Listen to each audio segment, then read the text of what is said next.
Okay, so Jessup's first one is John Nord. Yep. His second one is Well, hold on. We can get rid of the John Nord one. I was looking at the back. So you can read the back to play this thing from your phone. Well, it was the thought that counts. Sorry, Jessup, it was too funny. I couldn't control myself. I know you can't. This is why we can't have nice things with John.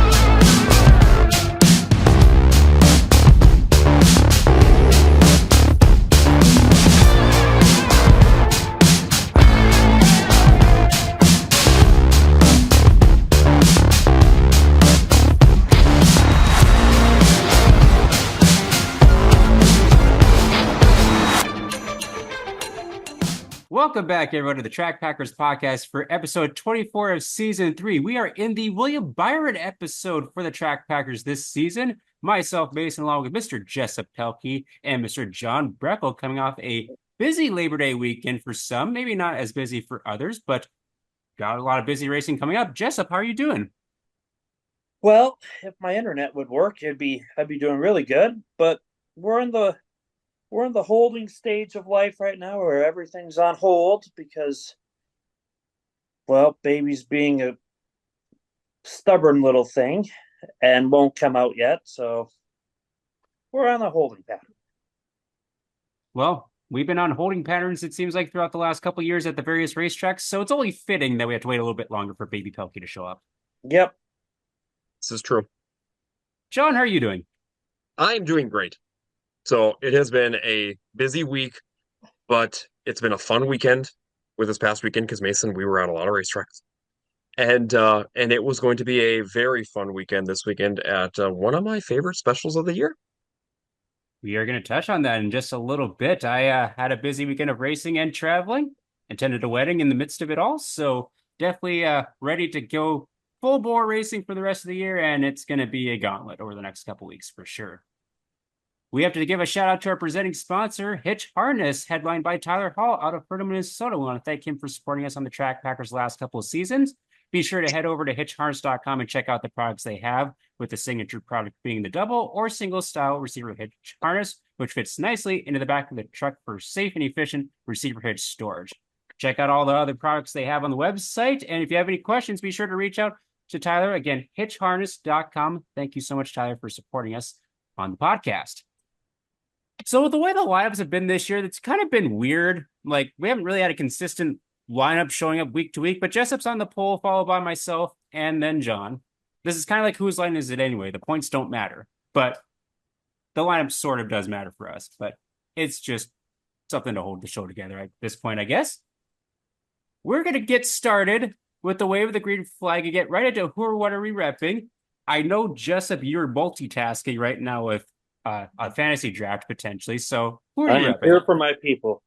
I am representing because I didn't have it on last week or the week before, but Scott Bloomquist, and because, well, late models matter, and he was the goat of the late models, and it's just not the same. And we're going into the world, and as everyone who's a late model fan knows, Scott was basically the king of the world because he destroyed it a lot. And yeah, so with heavy hearts, we go into a little less Black Sunshine World event this year. So it'll be still a good race, but it is what it is. Definitely going to be different without seeing him there. And I'm honestly not that well versed in national late models. With that number 18, what year did he run that last? technically he had it on all of his cars, Mm-hmm. Okay. but I can't remember when he made the switch to zero. But if you look closely down into the corners of where the zero is and where the Mm-hmm. color starts switching out, there's a small 18. So he's Okay. always ran it. And this is of his old black, I think it's the old black 18 with the white nose on it. Yes. One of Yes. his legendary cars prior to his main paint scheme. So, or his main scheme that he ran. Uh, but yeah, it's going to be different. But I think the World is going to be another great late model event. It is a crown jewel event, and it should be a good time. I think you're going to see a lot of um, dedicated memorial cars there in honor of Scott, and it'll be pretty cool. Did you guys see, speaking of just of the paint scheme on the back of your shirt, Mhm. did you see that they did like a tribute car to Scott I have over not, there? I have They not seen that actually yet. did like that scheme updated obviously into the 2024 era, but I think they actually put it on one of his cars, or maybe it's somebody else's car that they have it on directly, but they have it on display in front of Eldora. I thought I might be wrong, but I thought I saw Moyer come out with a car with the color scheme of Scott's as well. Hmm. There's So a lot of I think throwbacks. I There's think a lot it's of going to be a special paint really schemes. cool weekend. And if you got a subscription to Flow, I mean, it's definitely going to be a great weekend of racing. I know you guys are going to be headed out to a lot of good racing as well, but it's a really big weekend. There's a lot of money being thrown around the nation across a lot of different things, especially across the Midwest as well. Mhm. Well, and speaking of tribute cars, obviously a couple of drivers that are around the local region have tribute schemes. Now, of course, Dan Dowling always has like kind of like the O2 schemes on his late models, and Yep. then Jeff Provenzino actually had a Mhm, tribute scheme, mhm. so that was actually really cool to see this past weekend as well. I think there's a few down at Boone as well that have some off kiltered schemes as well. Yeah, definitely meant a lot to late model racing and dirt track racing as a whole. So definitely gonna miss Black Sunshine. So excellent shirt. I'll go down to John next. Who or what are you repping? So this weekend is also the 18th annual John Sites Memorial, and I'm repping a driver's shirt that is probably going to be somebody that might be very tough to beat. He's been super dominant over at River Cities this year, and it's the brand new Dustin Strand shirt. So Dustin's got a brand new wear that came out here just at the beginning of August time frame, and I'm going to show you guys what the back of it looks like here in a second too. I just got to get up here in a second, and it's got his car. Just let me know if you guys can see it. It's got the Yep. actual late model on the back of it. It is the paint scheme that he has for this year. So it looks very, very nice as part of the as part of his shirt and his attire. But yeah, he's been super tough. He's right up there in the thick of the national points chase. Tyler Peterson has got 20 wins already for the late models, and that's impressive in its own feat.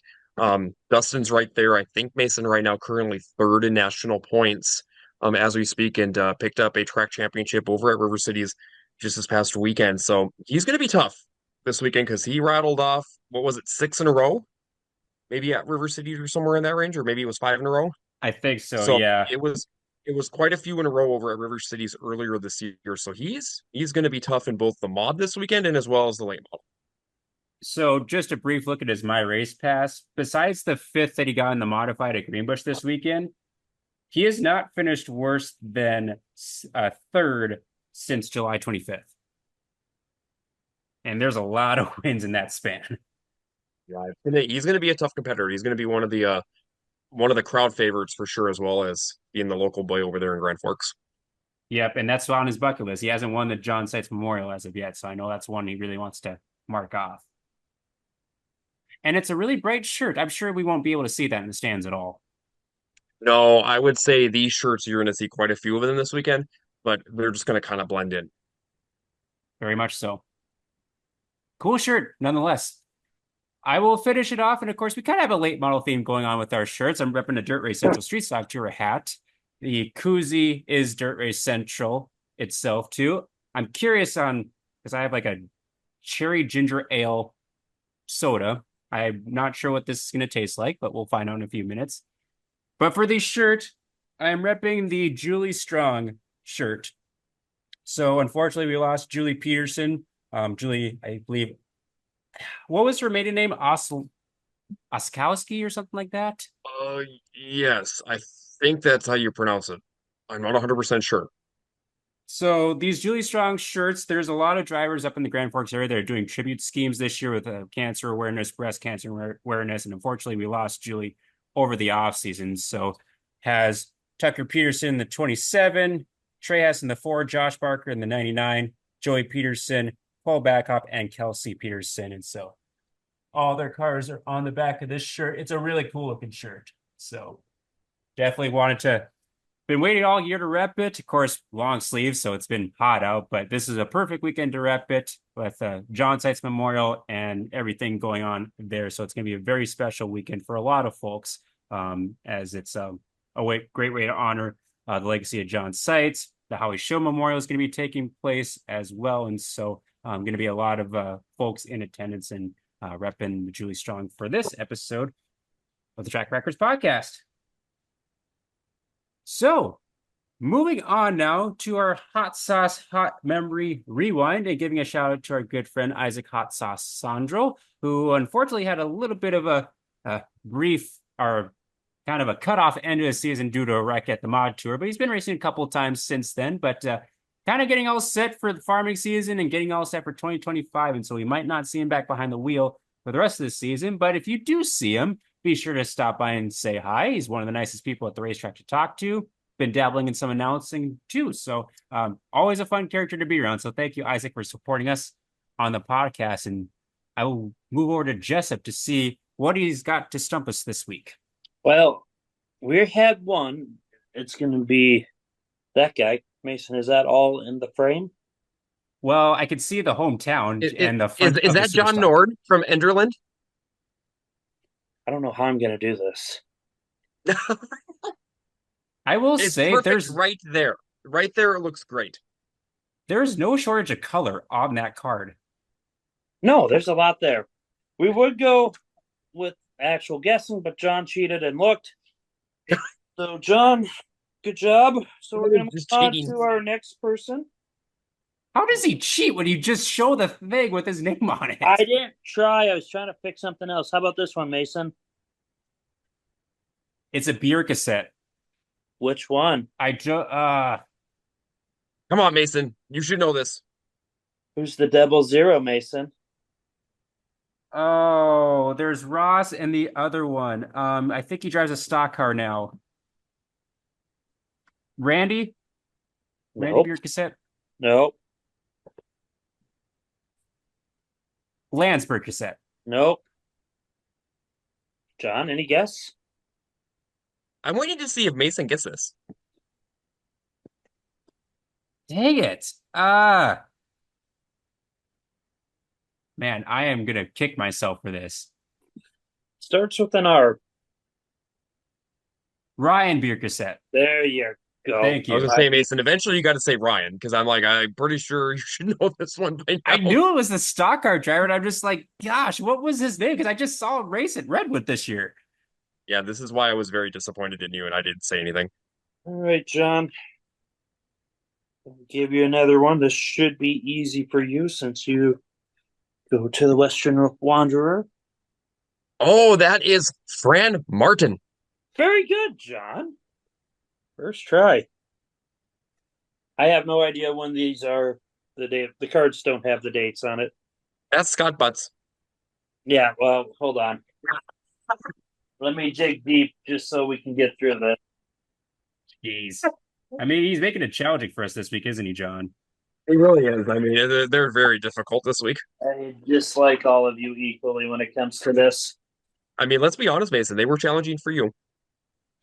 You know what? I would have guessed the Fran Martin one because I've actually seen that car race before. Yeah. And again, my server keeps kicking me off of my phone. Oh, that sucks. This is even worse. Okay. Let's really have some fun here. I'm excited. Go deep. The anticipation is killing us. Mason It should is. know this one. Slowly but surely. Oh, that one's easy. Go ahead, John. Come on, Mason. Todd Mickelson. Thank Hey, you. from what year, Mason? I don't know. He had that ski for like 8, 9 years. I was saying almost like 10 years. Yeah, that scheme. And that's all I got for you guys because I keep showing you everything. Well, good job, Jessup. We're proud of you. Okay, so I've got three, Mason. I'll go next. Okay. Here's my first one. I can't even see it. Is that Paul Schultz? Hold on. No. How do I just go here? Go to John Burkle. Oh, nope. I have another guess, but I'll wait to see if Jessup can. Oh yeah, he's on his phone, so this makes it a little challenging for him. It does. That's why I'm gonna hold it here for a little bit. I don't get to see it. What is going on here? You have to go into gallery there we viewer. go. Don't have a clue. Is it Brian Brennan? Nope. Nope. Herb Bergman with the 33. I'll give you a hint. It's 3.3. 3.3. The only one I remember from Jamestown with a dot in his number was Matthew Kropp. Okay, so I'll give you guys another hint. He is a multi-time track champion in the bomber division from Jamestown. I don't know, John. 3 points. Oh, it's Jeff the Buck Oh, of course. Of course. from 2007. Okay, so this is the next one. It's going to be a little bit harder. Oh, that's I know gonna you be a guys little you bit guys more- didn't get the last one, but it's going to be a little bit harder because I have to zoom really closely in on this one. Who is the green car? Can't That's even it. see it. It's yellow. It's lime green and it's a number 10. Joe Potter? Yes, yes it Oh. is. Yes. Joe used to have a lime green number 10 car. I never knew that. And here's the last one.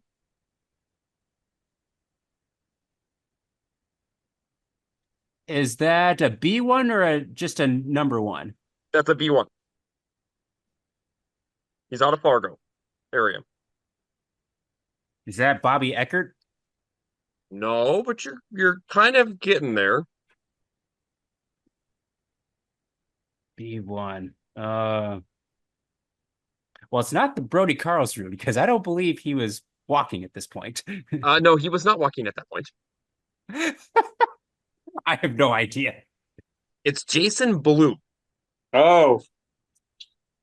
Mason, why didn't we think of this? I don't know why we Yeah. didn't think of that. These were 2005, where these ones, and then the Jeff the Buck one was from 2007. Not, yeah. Two of So those I have officially stumped you guys. Yes. you Do we did. do we really want to go down that road of we're just trying to stump people? That's Andy Rocco. Very good, John. Yeah, Just if I helped you. he did. John will get this one probably too. That's Levi Babcock. There you go. Love having John on my team. Yeah. It's a cheat code. Look at that. Well- I didn't even have to hardly look at the pictures. Nope. That's the only two I got. And just like that. Mason tried to stump us, and he failed. You I have just- more hero cards than I do, and those are the only two you can come up with? Like, if I I can wanted to only use... find 2 out of 1 billion hero cards. I mean, I can start using hero cards. It's just a little bit difficult to block the name out because you did Yeah, a really that's good good. job of blocking the names out on yours. I mean, Jessup did a very decent job at that, Mason. I mean, I have to give him props. I mean, he really blocked them out really easily, especially the John Norton.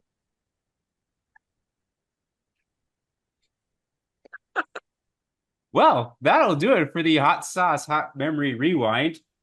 So we're going to do our track pack report in a couple different parts because I want to make sure Jessup gets his little spiel in on what did you do on Labor Day weekend? Or what did you watch, I guess? I watched a little bit of everything. Did I watch? I passed out before the features of everything. When you're Well, I don't blame you. running there was some around late doing night. everything that your pregnant wife is telling you to do, and you finally get just a moment to pull up a couple of races, and you're sitting there, and then the next thing you know, they're all on intermission doing a billion water truck laps, and people standing there staring at the tracks, wondering what to do next. You usually pass out. And when I woke up, Hibbing was all on the bottom. I believe Peterlin was, I don't know if he punted the Lilo kid out of the bottom groove, and whoever was in second tried to catch up and go to the bottom, and he got cut off immediately. And then there was a caution, and I passed out again. And I was like, I'm going back to bed, because I knew whoever had the bottom groove at Hibbing was going to win. And I think that's what happened. Yeah. It's weird because if you look at the results, like nobody went anywhere, and then you have Shane Sabraski who went like plus 12 or whatever it was. Mm-hmm. And I'm just like, how did that happen? How? That doesn't make sense. This isn't supposed to happen like this. Then I watched a couple heat races at the East West, and then I watched some over at Nodak. Nodak had a really good field, for sure. I think Saturday and Sunday. Mm-hmm. And then what else? I watched whatever was going out of the high limits out at Skagit. Oh, I forgot that was going on too. And I was just like, oh, okay. And then after that, I was just like, back out to wherever in the Midwest. And yeah, I watched Brown County for a bit, and then they had the same issue where it was, we're going to start throwing candy out for a while. And then I fell asleep during that.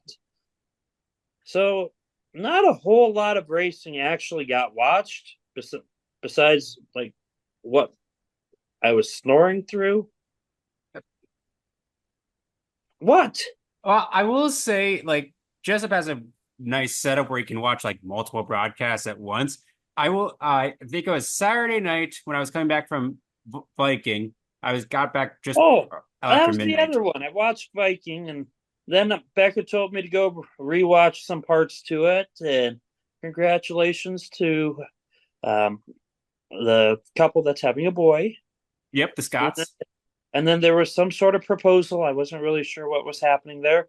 That ranks up there on proposals I've witnessed in person and in interesting situations, but good for them. That seems like everybody involved was happy, right? I hope they were happy. I think so. Yeah, was said yes, and I think that's all you need. Okay, somebody help me here. What were they saying yes to? I think they're asking permission for either the father or uncle. I honestly do not know. Was it to call him like guardian or dad or something like that? I really wish I could answer that, because I was nice, and I was like recording it at the bottom of the stands, and then it was like we were waiting for the guy to show up. It's like, okay, well, this is a little awkward. As we're moving on from that, who is the announcer there? His name is Shane Henricks. I like him. He is fun. He is fun. I wish we could get him and the Grand Rapids guy together. It would be great. It would be magic. It would be magic. You could have Shane do like the mods, the pure stocks, and whatever, and then you could have the Grand Rapids guy do the MWM SmackDown division, and then they could have him do the hold on, neighborhood alert in Bismarck, and all it says was pheasants run condos. Is that what is going on? Wow, Bismarck Bandit is falling apart as we speak. Just like that. Now it's like Attack of the Birds. So, anyways, I think if you get them to do, that's what I watched this weekend too. I intentionally went out of my way to watch the Wasota Classic, and I got to hear my two favorite divisions there for just that race because of the announcer. I got to listen to the Super Stocks and the MWM SmackDown, and it was a SmackDown, and it was awesome. So I was enjoying it. I had a good time for what I did get to see, and then I watched the IMCA Race Saver Nationals, which was weird because they had either hobby stocks or stock cars out with them. I was like, I don't like that. Go away. Let it just be all the race savers and let them have their time. And I thought that would have been way better, but that's just my opinion.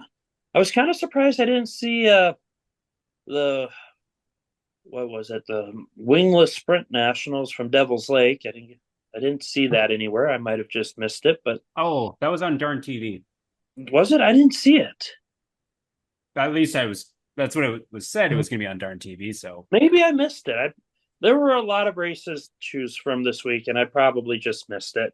there But were, and like when I got back from Alexandria at like midnight on Saturday, there was still like 5 or 6 tracks still running at that point. yeah, so that's what I watched for most of it. And then I think I took a quick gander at Boone, and then I was like, no, we got all week to watch that. And the funny part is, I have not really been able to watch any of it, as I made one post of Johnny Carter winning, and then I was immediately informed that Nathan Speedon won. So, Nathan, I'm sorry. That's on me.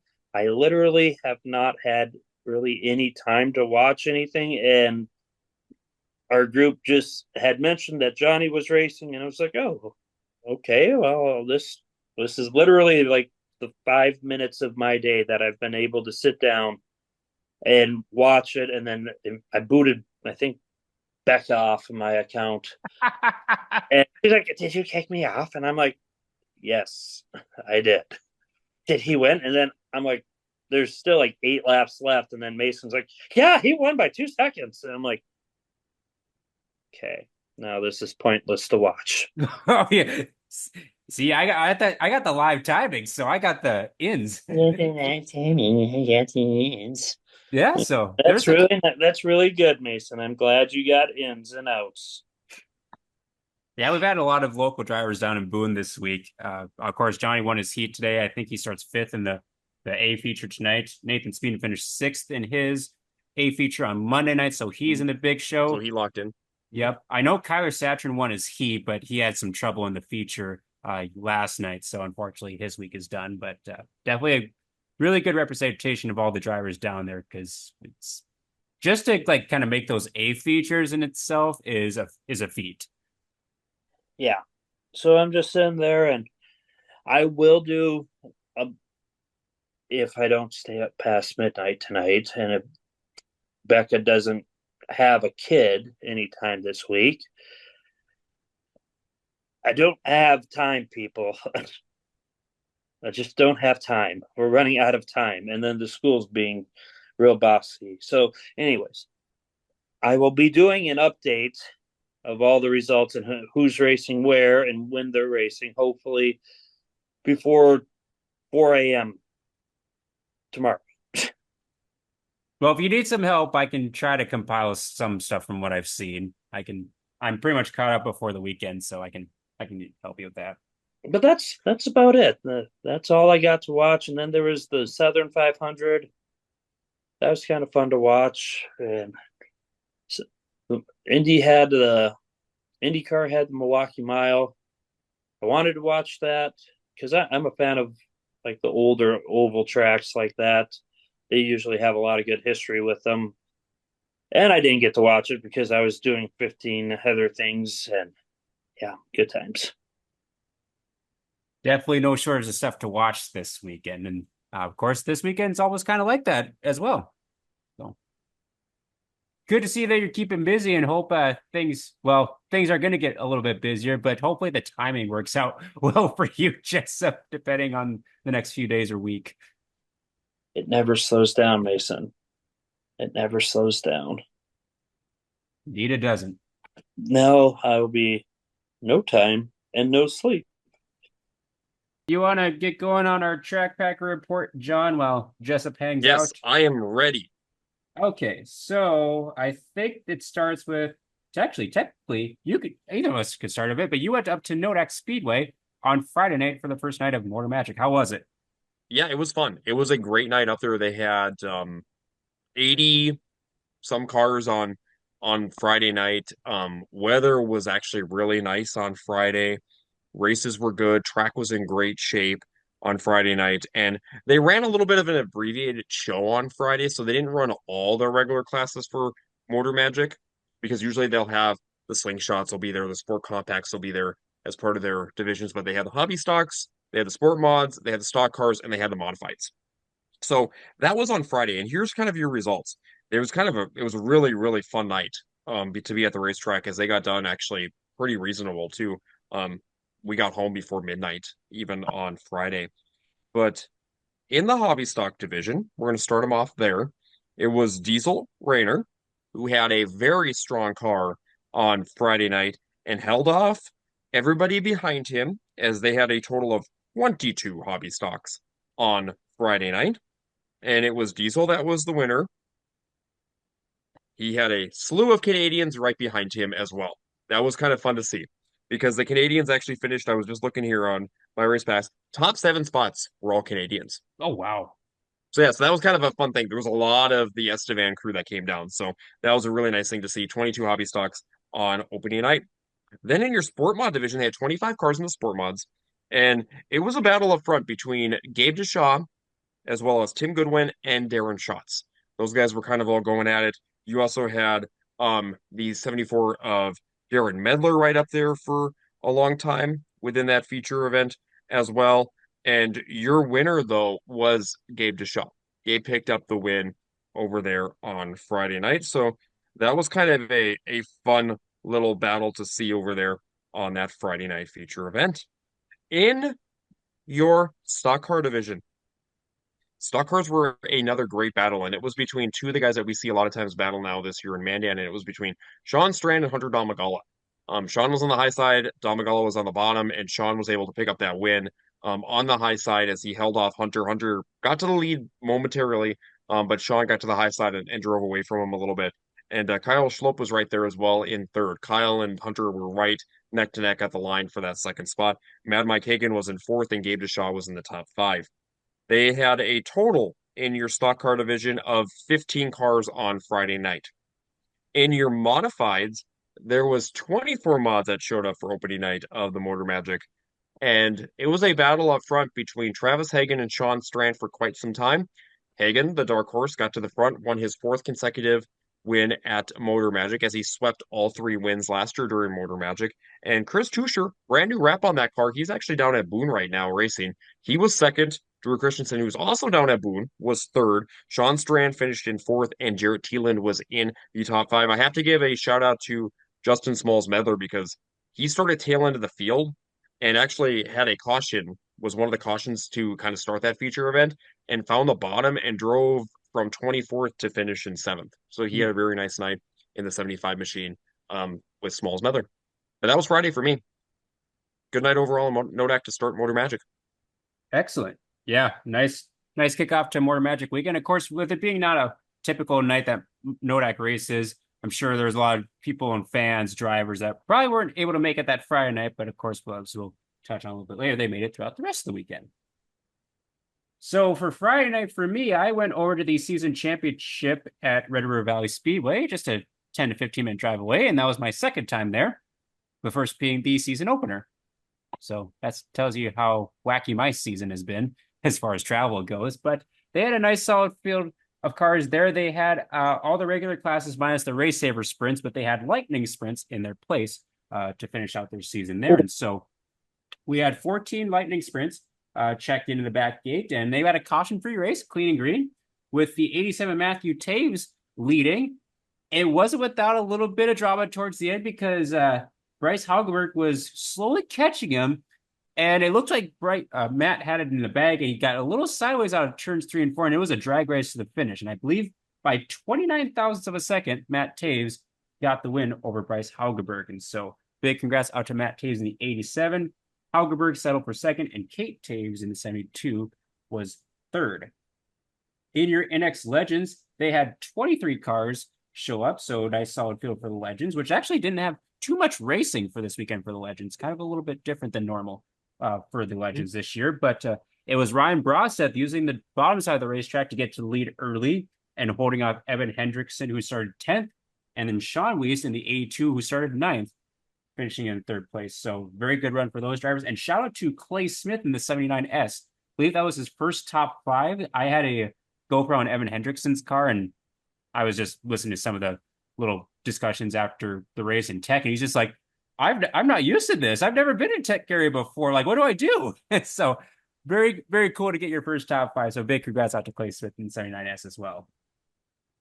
Up next was your IMCA Modifieds, and they went clean and green, and it was a butt whooping by Colin Hibden, who was not racing his own car, as he's also racing down at the Boone Super Nationals. He was racing a customer car, which I believe might belong to Jerry Flippo. I could be wrong on that, but that's what I heard in Victory Lane. He won that race by over 8 seconds. Like, he was lapping midway through the pack towards the end of that race, and if you gave him like 4 or 5 more laps, probably would have been solidly up in the top 5 as far as lapping cars. So he cruised the easy feature win, and Jesse Sklicki in the 3S was second, followed by Dave Shipley in the 72 machine. Then in your IMCA hobby stocks were next out on the track. We had a couple surprise visitors. We had the Probst family, Corey and Daniel, show up, as Corey is in a very, very tight points battle for the national title in the IMCA hobby stocks. So he was looking for tracks that are racing to try to get as many points as he could. And he made the most of it by passing Brody Eckert late in that race to get the feature win. So big congrats to Corey Probst, followed by Brody in second and Tanner Engen in third in the 44T machine. Your IMCA Sport Mods were up next, and they had some carnage to start off that race, unfortunately. We had a car get sideways at the front of the field and almost ended up rolling over the 6 of Austin Barrel Road, but thankfully he stayed on all 4s. Everyone was okay. And when all the dust settled and everything else, Brendan Urbach in the 33 machine, who started 8th, got the feature win in front of Ryan Rested, who started 14th on the field to get second, as there's quite a bit of attrition in that race, but still great, a lot of movers and shakers. And Tori Fisher with a nice solid run, finishing in third. And they had 15 sport mods in attendance. And then your stock cars with 16 intents closed out the night, and it was the familiar face, Rob Van Mill, the number 40 machine, taking the feature win in front of Daniel Aberly, who had a great side-by-side battle with Brendan Borg for the last several laps. And Brendan ended up selling for the 3rd place position. So those are your results from Red River Valley Speedway, and your points champions in the Legends was Sean Johnson with 9 points over Scotty Richardson. IMCA Modifieds went to Dave Shipley, 10 points over Jesse Sklicki. Hobby Stocks went to Tanner Engen, the 44T, by 13 over Tim Church. Sport Mods, Rich Pavlicek had a narrow 8-point lead over Brendan Urbach, and he claimed another points championship there. Rob Van Mill was your champion in the IMCA stock cars, and Tom Cummings was your champion in the IMCA Race Saver sprint cars. And so that finished up your season out at the Red River Valley Speedway last Friday night. So then Saturday, we go back to John Brecko, who went south of the border, so to speak. I did. I went to Aberdeen. I went to night 2 of the Big Buck Nationals. I got to see a lot of great racing down in Aberdeen on Saturday night. They had 114 cars in attendance. Your street stocks were the first ones up. They ran a complete show down there as well. And it was a great battle up front between Maria Brosick. Spence Pollock was right there in the number 12 machine. And it was a hard-fought battle up front that ended in some contact at the end of that feature event between Spence and Maria. Maria got Spence came up to the track. They hit. Maria went flying off the front straightaway. They called Spence for rough driving, and they gave Maria the win. So a little bit of controversy down there in the Aberdeen area, but Maria picked up a Big Buck Nationals win again in the 14 machine, and she's right in the thick of getting up there in the national points too for the Wissota Street Stock. So she's right up there in that top 5 battle, which is pretty cool to see. She's a great driver down there too in that 14 machine. It has been for quite a few years. So congratulations to Maria. And your Midwest Modifieds, Mason touched on it here with maybe one of his wins of the week, foreshadowing. In the 24X machine, it was Ryan Ost. Ryan picked up his 2nd career win in the Wissota Midwest Modifieds, and he looked really good. Him and Todd Stark were battling. They had to hold off Jarrett Klein. Jarrett was right there at the end of that race too, as he won on the Friday night portion, and Ryan O's picked up a big win down at the Big Buck Nationals, so he's getting ready for invitational season here as well, and really getting on a hot streak here to end his 2024 season. As we'll see him over the Stampede, we might see him at the Wissota 100 and a couple other specials around the area. In your Wissota modifieds, it's kind of a butt whooping a little bit. Mike Stearns was kind of gone. Superman was having his cape out, and he was flying around the track on Saturday night. It was basically a battle between him and Joseph Thomas was right there. Joseph did a couple sliders on him, but Mike was able to basically cross him over each and every time and was kind of gone at the end of that feature event. So Mike Stearns picked up the Big Buck Nationals win in his Wissota National Championship run, as well as he's right there in the thick of the Wissota Modifieds for the Wissota National Championship, and picked up a huge win down there on Saturday night. In your Superstock division, it was a battle up front between the 17 machine of Matt Johnson and the 71 of Trevor Nelson. And Trevor put on kind of a show towards the end of that race and was your winner in the 71 Wissota Superstock 8 and passed Wissota 100 champion in the Wissota Superstock division. So Trevor looks very strong as he gets ready to go to Fergus Falls here in a couple weeks for the Wissota 100. And hopefully we'll see Trevor up at the sites this weekend. Usually with the Superstocks running out there, he was there last year, and hopefully he comes back up again this year and participates in that great special that'll be up there in Grand Forks. And then it was the Tri-State Late Models, and they had over 30 cars check in again on Saturday night. And it was a battle up front between Trevor Anderson, Chad Becker, who I guess put a stomping on the field on Friday in both the makeup feature as well as the regular feature. He won both of those on Friday night. And also Mike Gresseth. Gresseth was there and looked very good in that 17 machine. Mike kind of ran second majority of that race. Mike was using the bottom through turns 1 and 2 and the high side in 3 and 4, when Trevor was more towards the bottom on both ends of the speedway. And trying to build up momentum, and just could never get enough to get to kind of that back bumper of Trevor Anderson. Trevor looked really good in his 20 machine and picked up a big win down there, over $3,000 in victory lane on Saturday. So pretty good night for Trevor Anderson in that 20 machine out of Watertown. But that was the Big Buck Nationals recap. It was definitely kind of an interesting night overall. There was a lot of hard fought racing action. Turns 1 and 2 have been kind of, after they got done, it sounds like, with the fair there, kind of a little bit of a struggle for the Brown County crew, because there was a pretty big dip going into turns 1 and 2 that they were trying to smooth out throughout the whole entire night. And I guess it's pretty big on Friday night down there too, when they were for night 1 of the Big Buck Nationals. But overall, it was a very entertaining night. It got to be a long night at the racetrack, but that's understandable with invitational season during this period of time, and just fun to visit Aberdeen before they closed out their 2024 season. Excellent. Yeah, I was bummed I wasn't able to make it over there for either night this year. I had other obligations on Sunday, so I had to kind of stay a little bit closer to home this time around. You know what? I bet you, Mason, any money that the drivers and maybe even the race fans, they probably weren't super disappointed by any means that you weren't there, because, we all remember back to the Rumble in July when Mason was there, and so was Kayla, and race fans and drivers. You all know what happened. Here was this thunderstorm cell that just popped up right over the racetrack and just dumped and dumped and dumped rain right on top of you guys, as the rainmakers were in full effect during that Saturday night program. Because then both of those two individuals decided to venture their way to the north of Aberdeen by about 100 miles and went up to Jamestown. And we're in Jamestown and got to participate in the racing action over Jamestown that night, which we had a lot of the street stock tour guys travel up to, which was kind of neat to see back in the July 20th timeframe. However, when they arrived, all of a sudden, here comes this random storm system from up by the Devil's Lake area that just kept moving south. And by the time we were done, we got pounded with a storm right after we had basically dropped the checkered flag on the night of racing action. And it rained, the wind came up, it hailed a little bit, and yeah, they were just another force to be reckoned with. It was like Hurricane Kayla and Monsoon Mason were just in full effect on that weekend back in July. That was probably the most frustrated I've been all season. Right over the bleeping racetrack in both instances. Anyways, back to Saturday before I took Sunday off.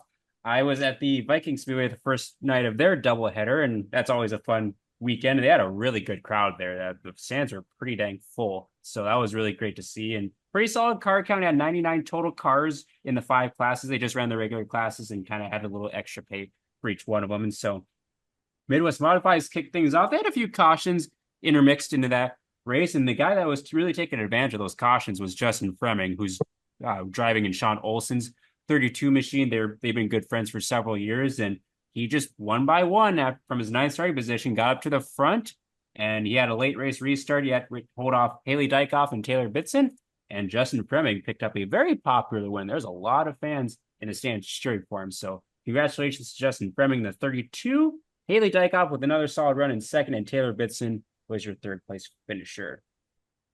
The Minnesota Street Stocks were up next, and they went clean and green. Green checker, Colton Brower, who is in the thick of national points within the top 5, he got to lead pretty early. He kind of cruised running the bottom of the track, and the battle for second behind him was like a 5-6 pack of cars that were kind of using all sorts of different lines, and it was just allowing Colton to kind of get away. And so once Eric Riley and Justin Vogel got to second and third, like Colton was already a half a straightaway gone. So Colton ended up picking up the feature win. Riley finished in second, and Justin Vogel from 8th place finished in third. Then your Minnesota Hornets, which they had a pretty solid field, 19 Hornets there. So very, very solid field for basically, it's sort of a new class because they ran the short trackers for the last couple of years, but Minnesota Hornets being their first year under their belt. And so Matthew Dittman in the 22 machine, he's been racking up a bunch of wins, and he got the feature win in front of Chase Poyer in the 35 machine and Kevin Wall in the 45W. And so very, very solid race there. Tough break for Paul Kessler in 11K, who had a nasty barrel roll in the heat race. Like it barrel rolled like 5 or 6 times in the heat race, and thankfully it was okay. Car absolutely destroyed. There is not much left of that machine, unfortunately.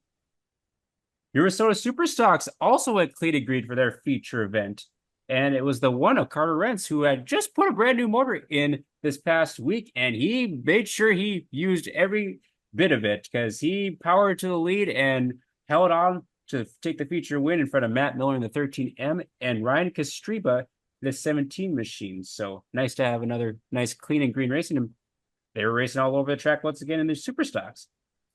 And then your Minnesota Modifieds to cap off the night. At first, Dutzy Bitson checked out in the field. They had a long green flag run to start it, and I think they had a caution with like 4 or 5 laps to go, and just like, oh boy, now this is going to be interesting on the restart because the main group was the top part of the track. They were riding the rim for the most part, and so there's going to be a couple slide jobs and maybe a couple crossovers. Well, we had 2 or 3 cautions off of that restart, so people were kind of trying to figure out what to do, and they're playing games, and so Brady Gertis managed to throw a couple of sliders on Dusty Bitson. He got the last one to stick, and he stole the feature win away from the 10X machine. So Brady Gertis with a great feature win on Saturday at the Viking Speedway. Dusty Bitson selling for second, and Jason Tennis finishing up in third. And so that was your night at the Viking Speedway. We were done just a little after 9:30, and I hung around in the pits until like 10:30, got back to Fargo after midnight, and there were still 5 or 6 other tracks running that night. So that tells you how quick they move through the program at Viking Speedway, which is nice. Kind of nice to be able to hang out in the pits and not be super late. So Sunday action, only John got to be at the racetrack. You lucky duck. I know I was actually at a racetrack without anybody else. This was actually one of the first. So, although I went back up to Nodak for championship night of Motor Magic, and they had a great field of 151 cars in attendance. It was a very nice field of cars over there at Nodak Speedway. And it had that kind of year-end invitational feel as well when we were up there at Nodak on that Sunday night. So let's go through the results. I'm going to start on the slingshots. They had 22 cars, great car count. Like Mason had mentioned, they had 26 night 1, 22 on night number 2 for them, which was night 2 and 3 of Motor Magic. But your results were, it was a great battle up front, and it was Gunnar Raynard who ended up picking up the win out of the Saskatchewan area, and he beat Hudson Mann, Sladen Pfeiffer, Eli Turnbull, and Weston Uranker. Those were your top 5 drivers. So really good field of cars up there for your slingshot division, and just a lot of great racing action, a lot of great battling within your slingshots. And Mason, they did not go 7 wide. No, that's good. They learned from a Yes, championship. they learned from when we were up there just a few weeks back. Yeah. In your sport compacts, it was Zach Eubanks who picked up a great win, and they went clean and green for 20 laps in your sport compact division. So that was a lot of fun to see. Mason, you had mentioned it earlier that we had some of the Iowa regulars come up there too. So that was really cool to see as well. But Zach held off all competitors and picked up a huge 1200 plus win day in that number 27Z IMCA Sport Compact. In your IMCA Sport Mods, they had 26 cars. And it was a battle up front between Gabe Deshaw as well as Darren Schatz and Ed Collin.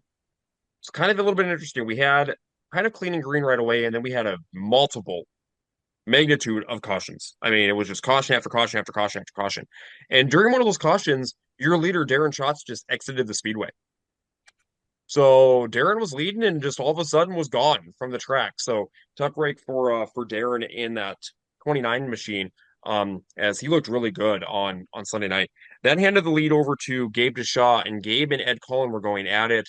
There was kind of an interesting little tidbit of information that happened with about 5 laps to go. There was a caution that came up, but it was really weird because the field had slowed down. They crossed the start finish line as Ed Cullen had passed Gabe Deshaw during that period of time, and they counted that lap.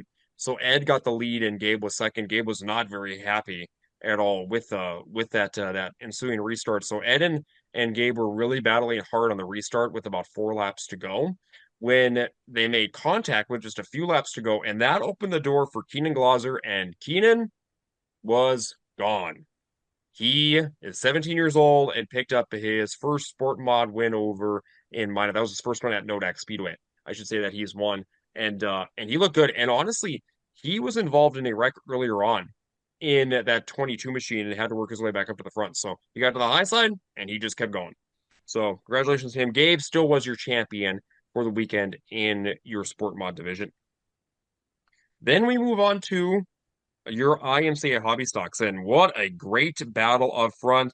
And Mason, we talked about it earlier with Friday night's recap, and it was another theme on Sunday night. They had a total of 24 cars in attendance for your IMCA hobby stocks, and Caden Tusher picked up a huge win in the 91T machine. He looked really good. There was a rollover that happened on that night as well, as the 66 machine went over on the back straightaway as Aiden Bohannon as well as the 66. It says on here that Jonathan Taylor was in that car, but I wasn't sure if it was Jonathan Taylor because he's usually in the number 5. But it says that he was the one that ended up rolling on here as well. And just a really tough incident on the back straightaway. It looked like something might have broken the 87, and he came straight down the track right into the path of the 66 machine, and they barrel rolled down the back straightaway. So tough break for both drivers here to end their season, but very similar to what the theme was on Friday. Your Canadians were top 7 again in the feature event. So really good battle over there. It was, I believe, Diesel Raynard who picked up the championship within your hobby stock division for Motor Magic. In your stock cars, they had 26 stock car drivers there on Sunday night, and it was a battle up front between Hunter Damagala, Mike Hagan was in that mix, Brody Carlsrud was in that mix, but Damagala was in another zip code. The bottom of the track was the place to be, and Hunter got to the bottom and got to the front, and he was probably about a 2-second lead away from most everybody during that feature event. They had a late race caution with only a few laps left. Austin Doe had worked his way from 12th up to 2nd, so really good run for Austin. Surprised I don't see Austin down there in Super Nationals. Usually he goes to Super Nationals, but it looks like this year he was unable to make it down for Super Nationals here in that 17. He was up in Motor Magic. It was nice to see him back in the States for that. And then Mad Mike Hagan was 3rd. Kyle Schlope was 4th. Brody Carlsrud was in 5th. And I have to give a shout out to a couple drivers here. Sean Strand started 22nd and finished 6th in his stock car. He had some problems in the heat race. And then Gary Gowdy Jr. started that feature event back in 21st and finished 7th. Wow, that's a lot of passing.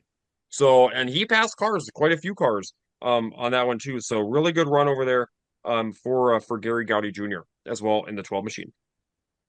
In the stock cars, though, your champion was Hunter Damagala. He finished 2nd, 1st, and 1st during Motor Magic. Him and Sean Strand were kind of going at it like they did in Mandan. Hunter won on Saturday night. Sean won on Friday night. Sean was 2nd. Hunter was second. So they were basically kind of tied going into that final night of Motor Magic.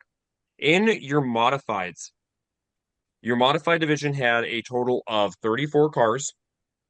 They were three wide to start the feature event, so they started all the cars in that feature event, which I think made some of the drivers and fans a little bit nervous in that one.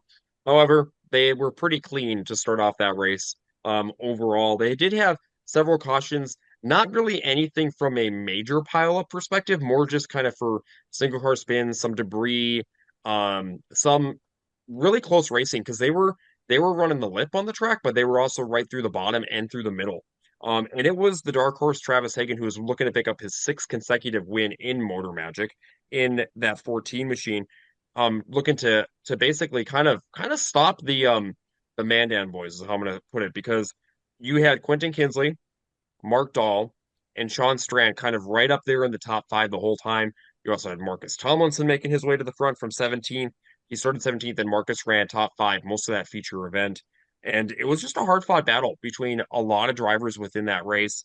And in the end, we had a restart with only a few laps to go. It was about 4 laps to go. It was a 30 lap feature event. Quentin Kinsley got a run to the bottom of Travis Hagen, passed him with a slider coming out of turn number two, and Hagen went off the back chute and ended up into the pit area. He drove all the way around and went to the pits. Later on, found out Travis ran out of fuel in the 14 machine. There was not contact made, contrary to some of the fans' belief that were in the grandstand. And Quentin ended up picking up a huge win at Nodak on Sunday night over Mark Dahl in second, Sean Strand in third, Jason the Big Show Walla in fourth, and Jarrett Teeland in fifth. I have to give the hard luck award of the weekend to Marcus Tomlinson. Marcus looked good on Friday night, blew the motor up again in his stock car on Friday night, and then in the modified was running right up there in the top five battle area, spun out over in turns one and two all by himself over there on Friday night. Saturday night was not in Minot to see the racing results or racing action up there on Saturday. But on Sunday, Marcus had worked his way from 17th up to fourth and broke something in the steering and spun out all by his lonesome coming out of turn number four with only a handful of laps left. And Marcus was battling really hard with Sean Strand to even get farther up in that feature finishing order. So tough break for Marcus. He just had a kind of a hard luck weekend, but kind of has been kind of the theme of his year here in that 5T machine. I'm But honestly overall, okay. it was Sean Strand with your championship in the mods for Motor Magic. So in the slingshots, it was Slade and Pfeiffer, and then in your sport compacts, it was Zach Eubanks as he won both feature events that they had for the sport compacts. But great weekend overall in Minot. 150 plus cars on Saturday and Sunday night. Really good track conditions. Track was very racy on all three nights, and just a fun night over at Motor Magic and a great way to end their season for 2024. I'm actually very impressed and a little surprised with the car count because I was thinking like a lot of them, like a lot of the drivers that go down to Boone Super Nationals and a lot of the regulars that go down there, I feel like it would have affected the car counts, but that's some very solid field of cars in all the classes. So that's really cool to see. And Mason, I enjoyed it on Sunday because they actually had the announcing legend duo of Larry and Lindsay back up in the tower with Nick Hultberg, and Larry and Lindsay were very, very much fun to listen to on Sunday, going back and forth with banter. As Nick was kind of doing some of his announcing stuff off to the side, would throw things over to both of them, and that was kind of really neat to see that dynamic is still there between those two announcers that announced in Nodak for many, many years as well on the Dakota Classic Modified Tour for many years as well. And it was kind of a nice tribute to both Lindsay and Larry as they were doing some of the Hall of Fame announcements that night too. And it was really nice to see both of those guys up there with Nick. All bantering back and forth off of each other was pretty cool. Yeah, nice way to kind of finish out the season up there. Really cool to be a part of that. So I'll finish off the track back report with my recap of championship night at the Madison Speedway. They traditionally run on Labor Day Monday, and it was the only track in Wissota Country running. So just expecting to see a few surprise visitors. I mean, there was a few, but kind of just a nice, decent little car count, 78 cars in their various classes, and we crowned some champions and kind of almost like a theme off the Western Roundup. There was some broomies as far as the winning the feature race and championship. And so it kicks off with a Madison Pure Stocks with Colton Schuler, 16A, who's been dominant all year in that division.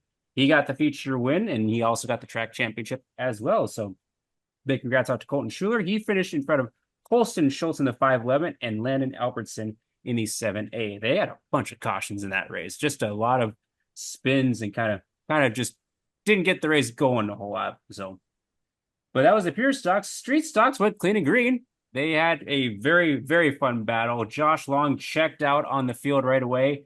And Colton Brower, who is the points leader coming in, took a little while to get up to second. And by that time, I think Josh was about 3 seconds in front. Well, he tracked him down. Now, once he tracked him down, because they were all running the high side, it was like, okay, someone's got to throw a slider eventually. Well, Colton did, and then they started exchanging sliders for the next 2 to 3 laps. And so it was a lot of slide jobs, crossovers, very fun race to watch.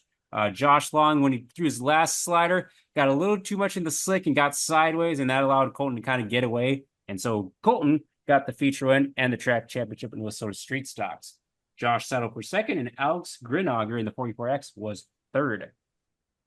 In your Midwest Modifieds, it was Shane DeYoung who looked really good all night. He's kind of had like a hit or miss season. Some nights he looks really good, and some nights just missed the setup. But he was sure quick on Monday night, and so he got the feature win from the outside pole in the 1 machine.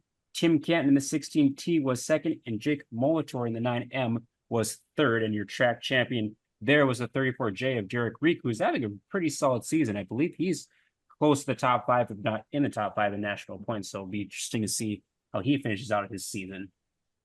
In the Wissota Super Stocks, it was a hard-fought battle up front towards the end as Andrew Hetke was leading Braden Hetke for a while, but then Dexton Cook took advantage of a couple of restarts and tried to throw one last little haymaker at Andrew, but unfortunately did not stick, and Andrew in the 5 machine went on to get the feature win in front of Dexton Cook, and your third place finisher was the 511 of Zach Schultz. And your track champion in that division was the 5 of Andrew Hetke. So another little broomy with the feature win and championship. In your Wissota Modifieds, clean and green, Ryan Flatten, the 15F, has had some bad luck this season, but he had the field covered in the 15F machine. He cruised on to the feature win in front of national title contender Mike Stearns in that 12D tribute scheme. And Nate Heinrich in the 10H finished third, and he was your track champion in the 10H. Kind of a nice little return to racing over the last couple of years, and he's been looking really good in that 10 Wissota Modified. In your Gen X late models, it was another sweep of track champion and feature winner Adam Preeve in the 9 machine. Took the feature win, had to hold off several challenges with late race cautions from Brad Staples and Rick Schroeder, but he held them off for the feature win. Staples ended up in second, and Rick Schroeder in the 7 was third. And then in your Wissota Hornets, a lot of national points contenders on hand in that division, even though it was only a 9-car field. A lot of contenders up in the national points, with Justin Schlitsky in the 14 machine from Chaska, Minnesota, taking the feature win in front of Adam Vanderstein in the 3, and Dexon Hobrocken coming off his first feature win earlier in the weekend in the 10 machine. And your track champion in the Wissota Hornets was Adam Vanderstein. So that is your recap of championship night at the Madison Speedway and your recap of Labor Day weekend. No shortage of racing at all. It was fun, and the weather was absolutely beautiful and gorgeous. It was. You couldn't have asked for better weather on Labor Day weekend. Yeah, it wasn't overly hot. Like usually when I go down to Madison, it's like 90 degrees and then 80% humidity. So it's just miserable, but perfect conditions. Well, Mason, that's normal when you show up at any racetrack. There's usually a lot of humidity. Yeah, I bring the moisture. This is true. You bring the miserableness. No, remember, I am just the bright ray of sunshine. Indeed. So, what's up coming next in the state of North Dakota with Mr. Dakota Dirt? Now, remember, race fans, if you want your one-stop shop for everything North Dakota racing news, results, and much more, you have to check out Dakota Dirt. Again, one-stop shop for everything with results, weather forecasts, and much more. You have to check out Dakota Dirt. They are on social media platforms as well as on their website at dakotadirt.org. Oh, yeah. We have a lot. I even started writing an article. And guess what? Wow. The article. It got halfway through, and then something came up, and it's on pause right now, along with 2 other articles. Anyways, there is a lot of racing coming up around the area. And let's just kick off with the big one in North Dakota. It's going to be the John Seitz Memorial. John, tell them all about the John Seitz Memorial and what's happening in the John Seitz Memorial and who will be there and why will they be there. Okay, so this is a really good segue into the 18th annual John Seitz Memorial. So what's going to happen is that on Thursday night, we're going to be starting at 6:30 on Thursday up at Grand Forks. We're going to have a full show for your Dirt Race Central WISSOTA Street Stock Tour, your WISSOTA Midwest Modifieds, your WISSOTA Mods, your WISSOTA Late Models, as they're going to be doing the rescheduled Howie Show Memorial Race for, I think it's over $2,400 to win Yep. for that race up there on Thursday night. And then your super stock division, they're racing, but they're only going to be doing heats. So they only do heats on Thursday. But then on Friday, then we go into Friday night, and Friday is night one of the actual John Seitz Memorial, because Thursday is always the prelude to the Johnny. This year's going to be the Howie Shield Memorial Race as well, because it got rescheduled from Fargo to Grand Forks on that Thursday. However, Friday, start at 6:30 again. And this time around, where you're doing a full show for your WISSOTA Modifieds, because it is the Delaney Memorial Race. So Yep. that's going to be a fun race. They're going to be racing for over $3,000 to win on Friday night for your mods. And then we're also going to be doing your Consi and your feature for your WISSOTA Super Stocks. So Super Stocks are going to be running their Consi and feature on Friday. Now the rest of the classes. Your WISSOTA Street Stocks, which are going to be part of the Dirt Race Central WISSOTA Street Stock Tour, your WISSOTA Midwest Modifieds, as well as your WISSOTA Late Models. They're running heats on Friday night. And then your late models are going to be doing the Go Hard or Go Home pole dash for the Friday night show to end the program into figuring out who's going to be starting on the pole on Saturday night. So that'll be Friday. Friday again starts at 6:30. Then on Saturday, it is championship night of the John Seitz Memorial 18th Annual. Starts at 6 over in Grand Forks at River Cities. And it's going to be your consies and your features for your street stocks, your Midwest Modifieds, as well as your late models. And then they're going to be doing a full show for the super stocks and the mods. So the mods are going to have 3 full shows. The super stocks are going to have 2 full shows. Streets, Midwest mods, as well as late models, they will also have 2 full shows. So that just kind of is the setup for the weekend, as it's going to be a fun time over in Grand Forks. Last year, they had over 160 cars in attendance total wise last year. So I'm expecting about 55 WISSOTA late models to maybe 60 WISSOTA late models. Yeah, So I think that would be a very kind of good estimate from a car count. Car counts in the late model division have definitely been up this year. So I could definitely see that be around that 55 to 60 number. And then overall, I think each and every division is going to have a very healthy car count for the weekend. And I just think it's going to be a great time. It's one of my favorite specials to go up to because the bull ring is always an action-packed track, and the track is usually in really good shape here for the John Seitz Memorial Race. And the weather looks great. So Yes. that's going to help Well, a lot. the weather looks great so far. We do know that both the Rainmakers, Mason and Kayla, will be in the vicinity of the racing surface during each, and every race probably of that night. So just remember, race fans, when they're around, dress appropriately. I would agree with that. It never hurts to be prepared. Other races going on this weekend. There's actually a lot of racing going on this weekend. You got the Thunder Mountain season-ending doubleheader Saturday and Sunday, both race nights starting at 7 p.m. You're going to be getting the IMCA Hobby Stocks, IMCA Sport Mods, Trophy Class, Slingshots, and IMCA Sport Compacts. Then you have on Saturday, you have the Richard. Is it Saturday or Sunday, John? I believe the Richard Jordan. I think it's Saturday. The Richard Jordan actually isn't until the next weekend. Isn't it? I thought it was this Nope. week. It's going to be like that weekend of the 13th, 14th, and 15th. So it's going to be next weekend. It's going to be the sauerkraut. Sauerkraut down Yeah, in Wisnik is on sauerkraut. Saturday. And then I swore we had something on Sunday, but I Just probably Devil's Lake is running, it looks like. oh Well, wait a no, second. they should be racing next No, I week. don't think they're running until next weekend. It's just an empty thing on my race pass, is what I'm seeing. Yeah, so they're going to be running next weekend with their, I think it's their Pure Stock Nationals that they typically do the weekend of the 100. Yep, that's Um, next Saturday and Sunday.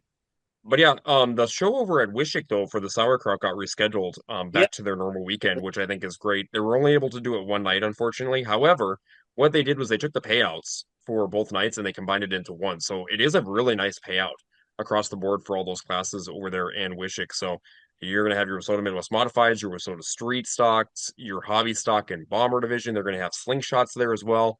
And Legends are also going to be in attendance. So there's some pretty good money up for grabs down there in Wishick. Yep. And let me double check something here. It just, for the life of me, I swore it was this weekend. Let's go. I can touch on a couple of the races taken outside the state. Oh, Yeah, don't go you ahead, Mason. dare. You're going to take the easy ones. Hold that thought, Mason. We're double checking their My Race Pass to make sure that's right. Yep, it's next weekend, John. All right, so See, we checked and I was right again. John was right. We can't say that out loud too often, or else he does get a bigger head, and it really does look like a blimp with the glare, And it shines even more. or a moving water tower. So you know why it shines so much? It's just that bright energy and light I give off. Is You know, it? it's got to be the personality. I used to be Mr. Miserable, but I am no longer Mr. Miserable. I am now Mr. I would have Sunshine. found it more believable that you stuck your head in like the bowling ball shining buffer deal, and you just put your Well, head I may have. in a I may nice. have put some polish on it. Granted, it's almost 2 months away, but Halloween's coming up. Have you ever dressed up as Mr. Clean, John? That So would be. no, but I need to like lose the hair back here to do it. I don't think it's too hard to do that. It wouldn't be too much of an ask. It wouldn't even be that hard to even get dressed up as that. No. Okay, so races taking place outside. So let's see. Without looking, I'm going to say Casper's got their season ending race with the ASCS Frontier Sprints. There's, I think it's 2 nights. Or is it one? Just off the top of my head, it's 1 or 2 nights. Um, and then over at the Gondak Law Speedway, there is the Northern Nationals. They are doing qualifying and practice tonight, and then they got some sort of Midwest Mod Super Stock battle going on, and then there's a bunch of racing. I'm not even gonna try to list off what they got. I think they got They the got a Northern, weird assortment. yeah, they got the Northern Renegades and just about everybody tomorrow, and then they have the IRA 410 Sprints, and then just about everyone besides late models the next day on Friday, and then they bring in the late models, and pretty much everybody's running full shows each day. The mods, I think, are only Friday, Saturday, and then everybody gets added in as well. I think the street stocks are racing tomorrow as well. They are. Then let's see. On Saturday, it's the Jerry Richard Memorial down at the Cedar Lake Speedway, where the 410 sprint covers along with the 360 sprints. And then I think they got the wingless sprints, and then I think they have the micro sprints as well racing there. One of my favorite sprint car shows in the Midwest is it's always a good time representing and honoring Jerry Richard, which has actually some really significant importance as I believe he's the only Minnesotan to win the Knoxville Nationals. So that's a really cool deal. And then let's see. Does Bemidji have something going on this week, Mason? They do. Sunday night is the MPH Invitational, which basically kicks off Minnesota 100 week. Yay. So that's the Mod 4s, Pure Stocks, and Hornets, which I will actually be at. Yay. So excited for that. If Becca doesn't have her kid, or our kid, I'm go with. You're I more than might, welcome. but that seems like a long drive. It is a long drive. I will be because I Really will be leaving right after church to head up to Bemidji. Becca would be really mad. Yeah, it probably wouldn't be a smart idea. I'm probably gonna. There is also the Corn Cob Nationals. Did you mention the Corn Cob Nationals? I did not. There's about 1 billion classes going into it. There are 8 classes on Saturday the 7th, and I believe it's the same on the Sunday portion as well. Name them all, Mason. Tell me, what are we going to get to see? Let me guess. You get lightning sprints, street stocks, sport mods, hobby stocks. What is that? 3 of the 20? Three of Go the, modifieds. well, IMCA modifieds. Yeah, IMCA modifieds. Midwest mods. Go ahead. Name the rest. Legends, short trackers, race saver sprints, and 4-cylinder Mustangs. Huh. Okay. And a trophy class on Sunday. That's usually the mechanics race, though. That's true. Yep. Yep. Outside of that, I think KRA is finishing their season on Friday with their last race, and then the fair races at Madison on Sunday. Close out the regular portion of their season, but they still have one big special. And of course, we can't forget about the Boone Super Nationals, Super Saturday. And then there's Eldora with the World. Yep. So there's definitely a good amount of racing to take in. So there you have it. Well, we can't forget about our friends over at Big Sky. I think they have the ASCS as well on the 7th. Yep, they do.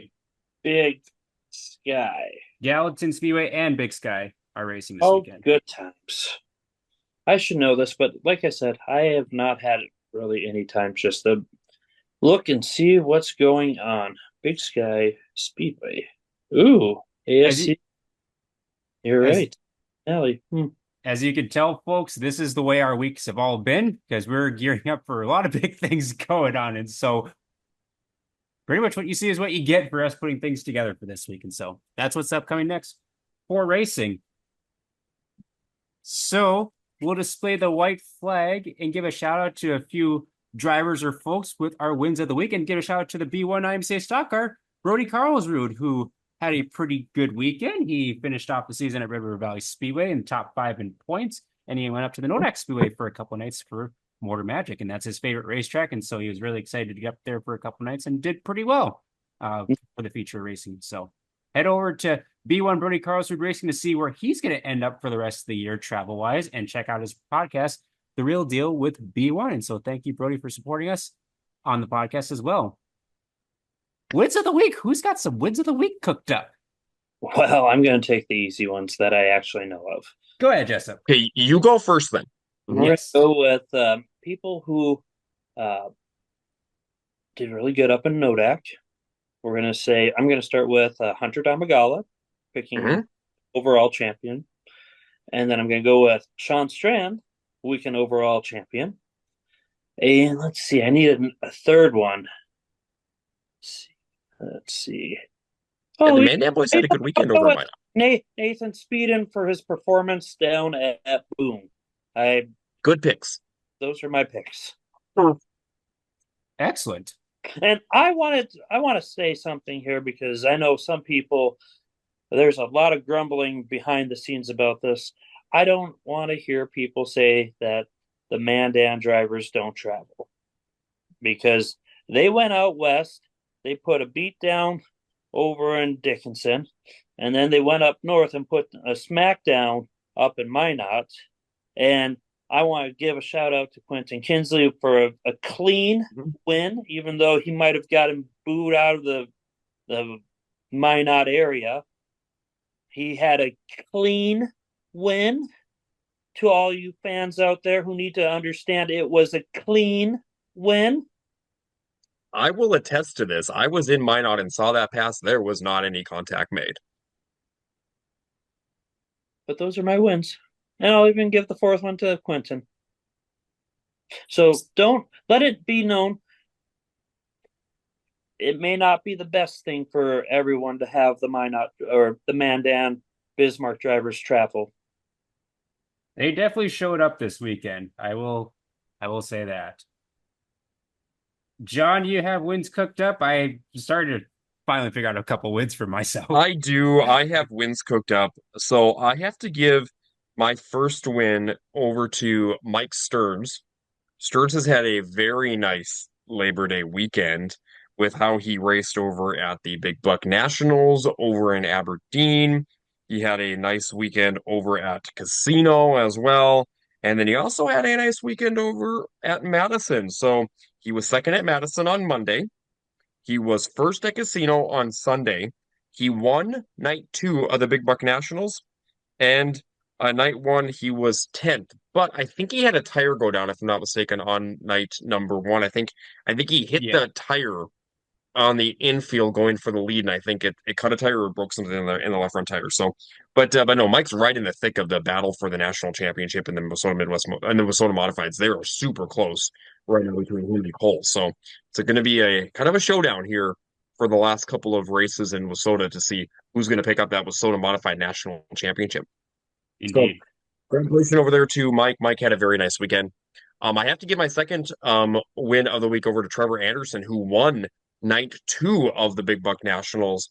And that was a nice payday because I think it was $3,000 plus to win that night. And there was in the late model division, it was not with Soda late models, it was the Tri-State late model series. However, they raced quite a bit underneath kind of that was Soda umbrella for the rules packages as well.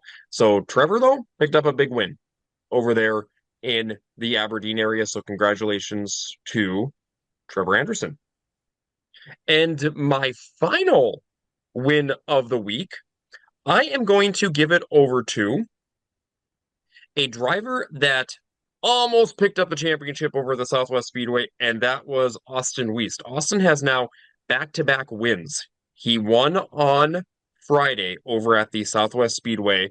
He finished second overall in points. He was only a few points behind Noah before that, but that's back-to-back wins for him in the last two races he's run because he won up in Minot at the Nodak Speedway before that Sunday before, and now won that Friday over at the Southwest Speedway. So he's kind of gearing up. He's going to go to the third nationals for the Legends here in October. So he's kind of gearing up to the big shows to end the season as well as getting into the nationals. Excellent.